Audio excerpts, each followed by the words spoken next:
PM Modi अभी हाल ही में रूस गए थे। रूस और भारत के संबंध आज से नहीं बल्कि कई दशकों से चले आ रहे हैं। दोनों देशों के लिए 9 अगस्त एक अहम तारीख है। 9 अगस्त ही वो दिन है जब भारत और रूस के बीच दोस्ती की शुरुआत हुई थी और इसी दिन व्लादिमीर पुतिन रूस के कार्यवाहक प्रधानमंत्री बनाए गए थे।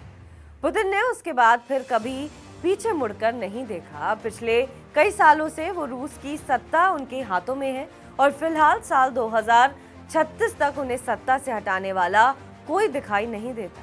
9 अगस्त 1971 को भारत ने रूस के साथ 20 वर्षीय सहयोग संधि पर हस्ताक्षर किए थे। इनमें संप्रभुता के प्रति सम्मान और एक दूसरे के हितों का ध्यान रखना, अच्छा पड़ोसी बनना और शांतिपूर्ण सह अस्तित्व कायम करना शामिल है।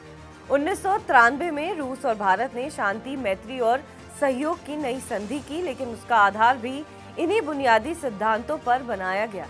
भारत और रूस के बीच दोस्ती का मुख्य आधार यही 1971 की मैत्री संधि है।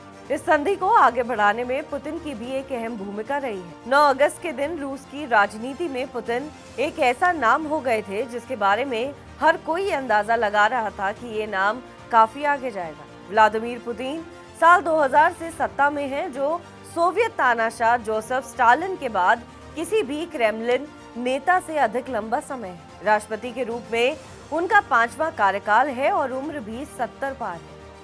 व्लादिमीर पुतिन एक सड़क पर संघर्ष करने वाला लड़का था, जिसके शुरुआती साल कम्युनिस्ट लेनिनग्राड में एक सांप्रदायिक फ्लैट में बीता। व्लादिमीर पुतिन का जन्म द्वितीय विश्व युद्ध की समाप्ति के 7 साल बाद हुआ था। लेनिनग्राड की घेराबंदी के बाद, जिसमें उनके बड़े भाई की मृत्यु हो गई थी और उनके माता पिता भी बाल बाल बच गए थे।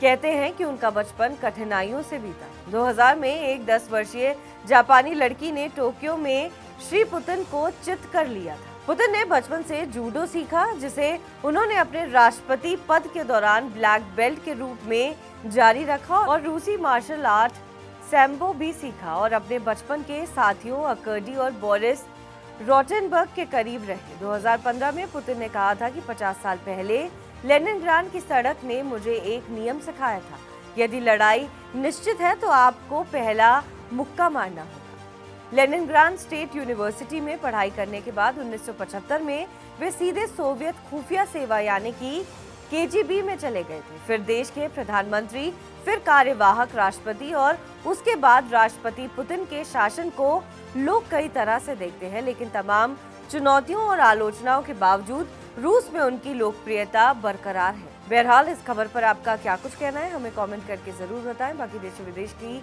तमाम बड़ी खबरों के लिए आप देखते रहें TV9 डिजिटल।